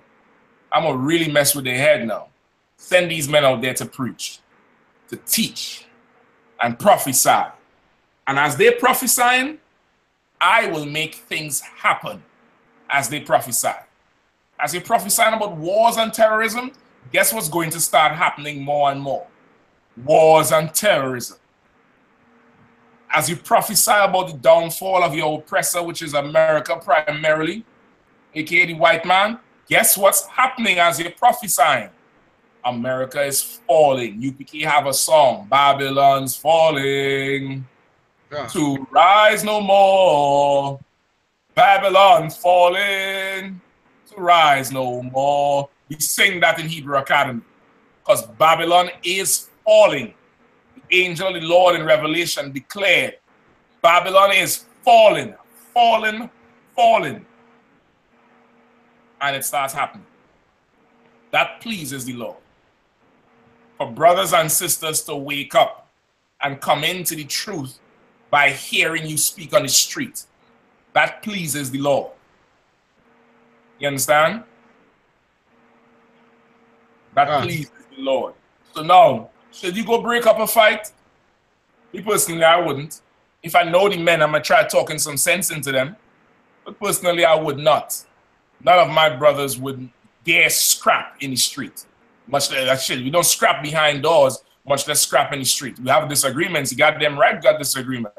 But that shit ain't going no further. It come fist to cuffs, brother, then something's wrong. Because we have protocol to deal with a grievance. We have protocol to deal with an issue.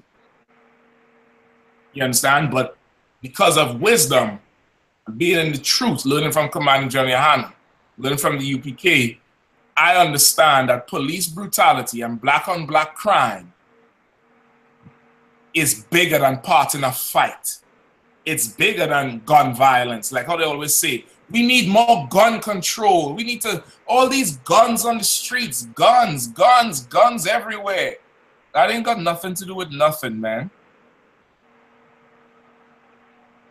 That ain't got nothing. You want to stop black on black crime? Get us out of slavery.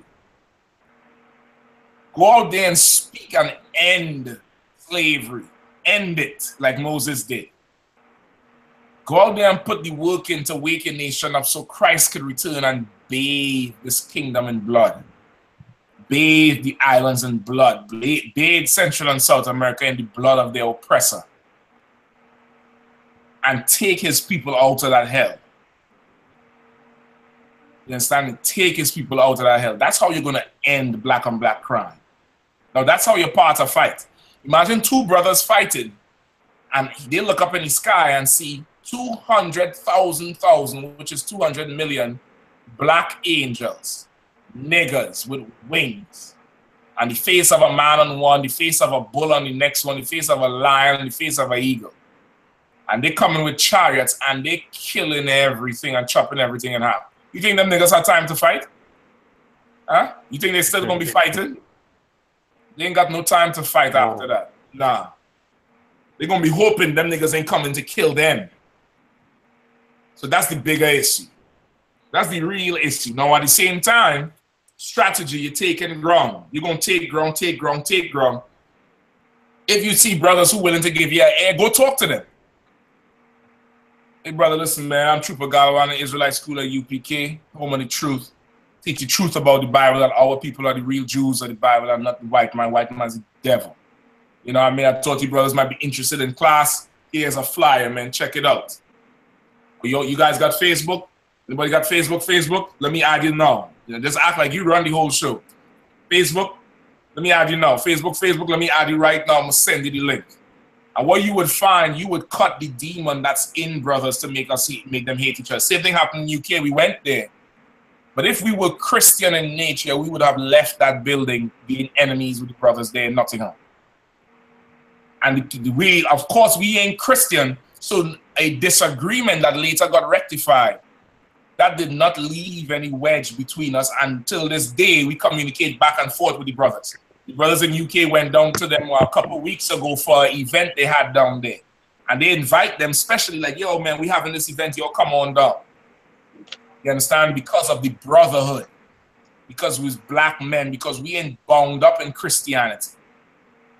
You understand? Because we ain't bound up. Black people always like to talk about, well, my enemy is black people. Black people rob me, black people this. Well, listen, that's good and fine. The white man did it first, though. Like, you can't be as scared of your people more than the white man. You scared of your own people and you're more comfortable around him? Nah, you gotta go deal with people first, man. Go deal with your people. The foolishness of preaching is how he gonna save those who he wants. Those who are his. You get the point? You understand, Galawan? Come. You see two men on the street, let them niggas fight, man. Let them niggas go at it, no problem. Once ain't nobody going, kill nobody. Just keep going about your business, man. And as a priest of the Lord, brother, I have been in very few places that I've seen that thing happen. I've seen it happen at camp. right in front of the camp, and of course, his brothers we know, so it ended right then and there. You understand? We know them men, they're always there. They had a little disagreement, and it really wasn't a disagreement. It's just you could tell the stress that Esau have men under. And the white man have us under so much stress. These brothers was a small thing, like bump into one, the other one look at him funny, and it was off. Now, normally these brothers stand at the camp and cheer on and answer questions and, you know, support the camp, but they were stressed out today. Not by each other, but by the white man. So in a situation like that, of course, hell yeah, they ain't gonna fight in front of me. You ain't fighting in front of me at no damn camp. You gotta get out of here with that madness. Or you're gonna have to stop it and stand there and listen like you're supposed to. But I ain't jumping in no random person nonsense. That's your business, you'll work that shit up. You wanna learn how to change your life? You know, UPK is everywhere. Just Google it, you're gonna find us, you'll be able to come to class and change. You get the point? Yeah. So remember that police brutality and black on black crime are both symptoms of being in slavery. They're not, you know, mutually exclusive. They're not, well, one don't have nothing to do with the other. They're both related. The more there's police brutality is the more there's black on black crime. And vice versa. The more there's black on black crime, the more there's police brutality. It's a condition of being a slave. Yeah. Right? It's like stripes on your back from a whipping. Like, ain't nobody be like, damn, I got these stripes on my back. Nigga, you're a slave. You're going to have stripes. Not having stripes is like a shocking thing. Right? So it's the same thing. Black on black crime and self-hatred and hatred from the oppressor, it goes hand in hand with being in a condition of slavery. And there's no getting out of it except by the foolishness of preaching. That's what the Bible said. You understand? Huh. Okay. All right. So right up on the time then. Now, you had any short questions you wanted to do, or you wanted to save them for the week? Remember, during the week we had classes. Monday you could catch 12 Street Journal Mahaiman on the Facebook I.S.U.P.K online classes live from Philadelphia. Tuesday is the Brotherhood class, either going to be DC. Wednesday is the law class in Philadelphia. Thursday is the scripture breakdown class, again going to be live on YouTube, our YouTube channel. Broadcast Tuesday, Wednesday, Thursday, Friday, and Saturday Sabbath service. Tuesday through Friday is going to be 7 p.m. to 9 p.m. Eastern standard time. You could log on in. Thursday night is going to be 12 Street Journal Mahaiman again. Scripture breakdown. Friday is going to be on the channel Hebrew language, Lashawan Kodash, which is the Hebrew language class by John Kobalama. Saturday is the Sabbath service with Captain Ashaparim on the main channels, but the other cities also do Sabbath service. All right, so you can check them out, or you can save your questions for any one of those classes, Galawan, or if you have any short ones now, we can deal with it. I just wanted to know if it had a scripture showing what tribe Mary was from. Scripture. I believe so. Let me double check it for you. All right, I believe it's in Luke. I believe it's in Luke. It shows you her family. All right, let me double check it for you and get it for sure. All right. Now, once again, okay, got one. Also, too, now it's good to know these things so you could, shut a Christian down. But what is that to prove? Right, it's like to back up, because people saying that Mary lineage is from Judah. So by proving to them that no, it is Joseph lineage or from Judah, and they will show them from Matthew 1:1, his lineage come down. So if Mary, if Mary's lineage was from Judah, what does that mean? Mm-hmm. Right. Well, they're trying to say that she is from the seed of David, and right? she being from the seed of David means what? Meaning that Joseph did not have sex with her. God just implanted the baby in her. That's what Christians say. So okay, so what should be your fight with them? Should your fight be to prove that Mary's lineage is not from Judah? so I'd show them Matthew 1:1 with Joseph lineage from David and whatnot. So I just want another proof to back it up, showing that Mary's from a different tribe. I believe it's Levi, I believe. Something like that, you know? That's not how you fight that fight. That's not how you fight that fight. It's like me saying to you,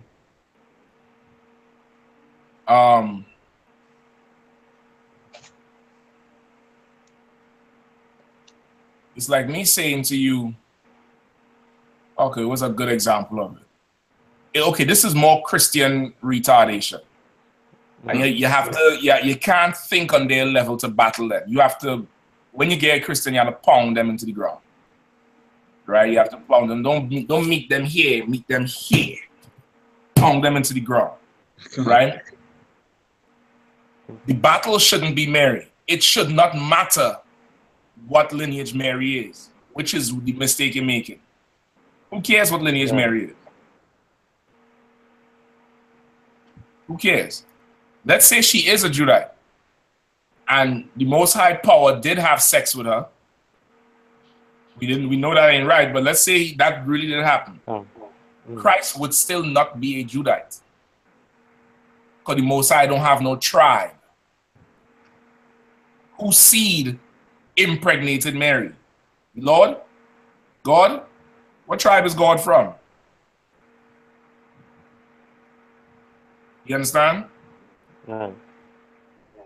Do you understand me or no? I can't. God have nothing, no tribe, as you're trying to say, right? So. Okay, what are they saying? Because Mary is a Judite. That means Christ is a Judite. Yes, that what is. So they're saying that Christ came from her, not from Joseph. Okay, so Galawan, bloodline. Stick with me. Do women carry seed? No. So then what does it matter what tribe Mary from? Mary could have been a white woman, for all I care. You understand?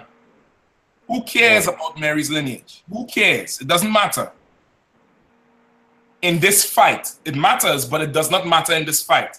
This fight is women do not carry seed, dummy. That's what you tell them. No, dummy. Women don't carry seed. They have an egg. And a man has sex with that woman and puts seed in her to fertilize the egg. So are you telling me God put semen into Mary? If that were true, then Christ would not be the king because God ain't got no tribe, dummy. You understand? And you start pounding it into them. Pounding it into them. When you have sex with your woman, you spill seed in her or on her, on the floor, whatever going on with you and your woman. When you impregnate your woman, the child ain't come from her. It come from you. And if she come home to you with a big belly and you ain't had sex with her, shit, another nigga had sex with her, not God. You get the point? This battle here cannot be about Mary's lineage because Mary's lineage has nothing to do with Christ. Absolutely nothing. A woman's lineage has nothing to do with the nationality of a child. Do you get that? Oh, can. Get that. Put that on the tip of the sword. Put that on the blade of the sword. Put it on the blade, put it on the tip, like poison. And go to war with that sword. It has nothing to do with the nationality of the mother. In a battle like that. Now, for the sisters, you are very much important in building this nation. Don't get me wrong. You're very much important and very extremely valuable to every brother and sister in here. But for this type of dumb Christian battle that most Christians like to get in because they're just gay and stupid, women do not carry seed. Man carries seed. The prophecy said he had to come from the seed of David, which means David had to have sex with a woman, put seed in her and have a son, that son would have to go have sex with another woman, put seed in her, and have another son. That son would have to go have sex with another woman, put seed in her, and have Yahushua, who they call Jesus Christ, not God. Huh. So like, You get the point? The white man could grow a fetus in a damn lab. He need no woman. You get the egg and the damn sperm and grow the fetus right there. You understand, Galawan? Can. Stick it in their neck just like that. You know what I mean? Anybody who believes Immaculate Conception is an idiot and the woman is hoeing on them. Huh. You understand? That you believe another man could go inside your woman. I don't care if it's God. You don't have nothing. You can't, nah, you crazy. Inside my woman, so what I'm supposed to do? Sit back and listen to you tear her ass up? Shit. Excuse me, language. I damn near don't like nobody talking to my woman. Shit. You coming to be so familiar. Hey, Shalom, how you doing? All right, that's fine. Y'all ain't saying nothing talking about, no long talk about nothing. What the hell is that shit? Much less you putting a child in her to hold for me. And what, because he's the king of Israel, you nigga shit. Child, I ain't wearing that jacket. Huh. I ain't wearing that shit. You know what I mean? So you pound that into them like that. You get the point? Okay. All right, go ahead, Bilal. I was gonna give them a precept that'll help them out with Numbers 1-18, the pedigrees of their fathers. That's a good precept. Let's pull it for him, man. Pull that, Bilal. It's like I don't have my iPad died, so I can't read it. Oh, no sweat. No sweat. Galawan, you got that one? Numbers 1-18 is good. Jeremiah 5:23-5 is also good.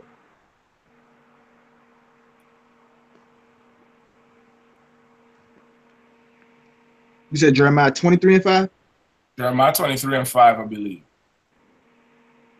I can. Numbers 1-18. And they assembled all the congregation together on the first day of the second month. And they declared their pedigrees after their families by the house of their fathers. By the house according to the number, by the house of their fathers. They declared their pedigree by the house of their mothers. By the house of their fathers. Nah, Christian. It's by who? By the house of them? No, it's their mothers. You understand? By the house of their fathers. Yeah, by the house of their fathers. Mary's nationality had nothing to do with nothing. You understand? You stick it to him just like that. You get the point? By the house of your father. Who your father is matters. That matters to you. It matters to Moses. Moses knew his father was a Hebrew Israelite. His people were Israelites. You get the point? Who your father is matters. Your father matters. But the Christian church will take that away from men. Make it seem like you don't matter. You deadbeat dad. You don't never hear about deadbeat mom. You understand? You don't never hear about it. If niggas is deadbeat dads, then them gold diggers is big black bitches. You understand? That's what we need to call it. Right? All you child support money grubbing bitches. You understand? If that's the case, then I need to make you not important. If the father is not important. For the sake of nationality, the seed is the trump card on the table. What you plant into the ground, what you sow in the earth, that's the trump card. That's what you're going to get back out. What you put in is what you get out. You understand? If you put in an Israelite, you get an Israelite out. If it's a Chinese, you get a Chinese out. If it's African, you get an African out. Doesn't matter what the mother is. You understand? You with me, Galawan? Give me Jeremiah 23-5. That will be the last one, then we will close up, all right? Jeremiah 23, verse 5. Behold, the days come, saith the Lord, that I will rise unto David a righteous branch. So it's a prophecy saying, in the future, I will raise up unto David a righteous branch. What does that mean, branch? An offspring. That's it. Something that coming out of the tree, coming out of the main body of the tree. Something that extending out. An offspring. All right, go ahead. Okay. And the king shall reign and prosper, and shall execute judgment and justice in the earth. Exactly. It had to come from David. You get the point? It had to come from David.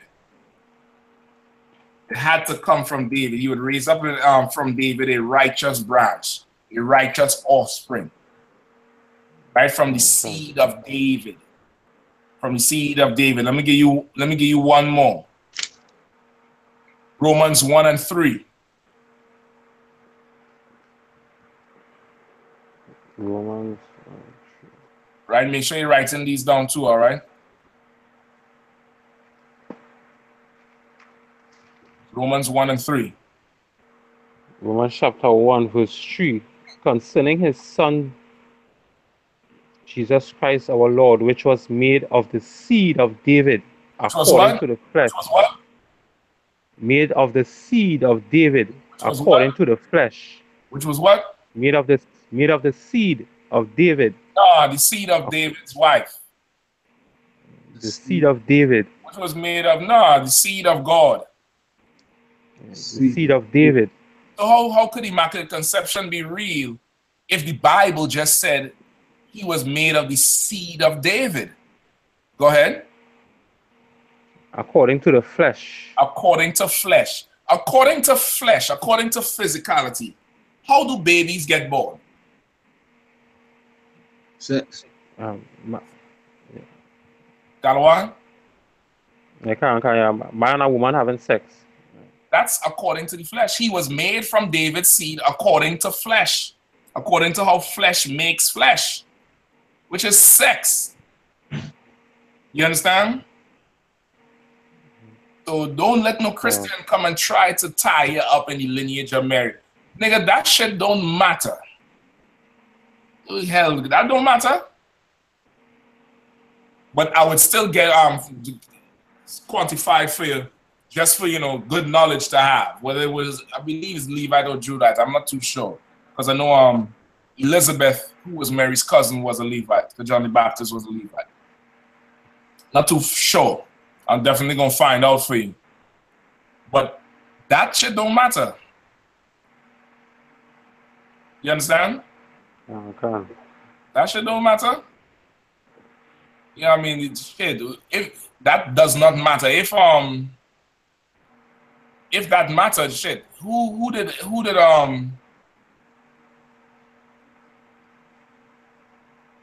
I believe one of Judah's wives was a Hamite. Like that doesn't matter. Huh. You get the point? Like it's the seed that comes out of there. That's what matters. Even Jacob, there was no Israel with Jacob. Jacob was the first one. That woman who he married, it mattered that she was a close relative. But as far as, the child being, the nationality of the child being because of the mother, that's not biblical. That's European. That's a white man's philosophy. And Christianity is the worship of the white man. So, of course, they believe in the matriarch system, which is the mother system, which is why the queen is more important than the king, which is why the queen holds more power than the king. When in Israel, we are a patriarchal society or a father figure society where the king rules and we don't have queens. Forget about the queen not having as much power as the king. We don't got no queen. Not in Israel. There ain't no queen in Israel. There were Israelite sisters who became queens in heathen societies. But we don't have queens. We have princesses. That's about it. That's about it. Your father is a king. Your father is a high-ranking prince officer. You're a princess. Right now, every daughter of Zion is a princess. But you ain't no queen. Salaki. You get the point? Like having that queen is the, it's European. All right. Another precept from Captain Hamakwal Bangad. He always on deck. Wisdom of Solomon 7:1-6. You don't have to read it for time's sake, but that's an excellent one. It tells you that no king came on this earth but through sex. It's the only way kings are born, from sex. You understand? Wisdom of Solomon chapter 7, 1 through 6. Right? Make sure you write it down. Wisdom of Solomon, chapter 7, 1 through 6. Also to Galawan. It's a normal thing for Christians to do this, right? If somebody comes up to you in the street with a bottle like this and said, I want to fight you, and starts doing this, and just not even to cut you, just, you know, we're going to play this game, and whoever, you know, touches each other the most with the bottle wins the fight. Will you now go pick a bottle up and say, ha, ha, and jump out of the way with the bottle? Nah, I won't do that. Right. You might curse them out, and you might tell them, if you touch me with that bottle again, I'm gonna slap the shit out of you. Or you might just slap them, or you might just punch them in the goddamn head. Can't. Mary's lineage matters. See, she's a Judite. That's this. When you supposed to be nigga from the seed of David, tribe of Israel, Judite. The father matters. That's the fight. Now, he will never put up another bottle, and anybody else who watching know either I come slapping or I don't come at all, but this nigga ain't playing with no bullshit. In the spirit, that's what it is. And when a Christian comes with dumb shit, brother, crush the shit out of them, man. Make them go home mad. Make them question if the Lord is with them. I love that shit, brother. I love the walk out. I love when they watch the Bible like, shit, it's really in here. You know what I mean? I love, let them go home like that. Because to them, this is a game. What, and this is the last thing and I'm going. What does it matter if Mary's lineage, when niggas is dying because we don't even know who our fathers is?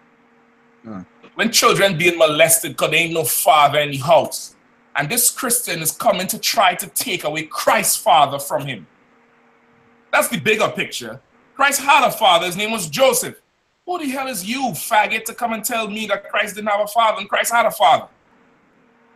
Ain't it enough that black people, children growing up without fathers first, now the greatest man on the face of the earth, you gonna take away him too? His father? Nah, you slap that Christian silly, brother. You understand? You take a deep breath, tie some stones to that Christian leg and dive to the bottom of the ocean with him. Let his head pop off with scriptures. And kill it, destroy that spirit with the spirit of the Lord. You get the point? Okay. You understand? Like that's what you have to do with it. They come with, you know, a toothpick. On guard. Now you go for your toothpick. On guard. Nigga, get it. Straight off the break. Because it's a stupid question and it's meant to make you waste your time. You understand? All right? All right, so we're going to wrap it up for there. All right, Galawan, you can just share the class with the other brothers who missed it so they could get the questions answered, and we're going to link it up again next Sunday. You know, we had the classes down here in DC. You could come through during the week, Tuesday, you know what I mean, all the way through. Online, they're online. And you'll check us out, all right? All right, Akim. Shalom. Yabashim Shabbat. All right, shalom, y'all. So you say you will be doing the same thing next Sunday, right? With the hangout. This will be doing that one. Sunday at 7. Okay, cool. That'd be better. Then tomorrow I'm off early, so I'll make it tomorrow. Tuesday I close. I'll just be online Tuesday. All right, no sweat. That'll work. All right, cool. All right, shalom. Shalom. All right, shalom.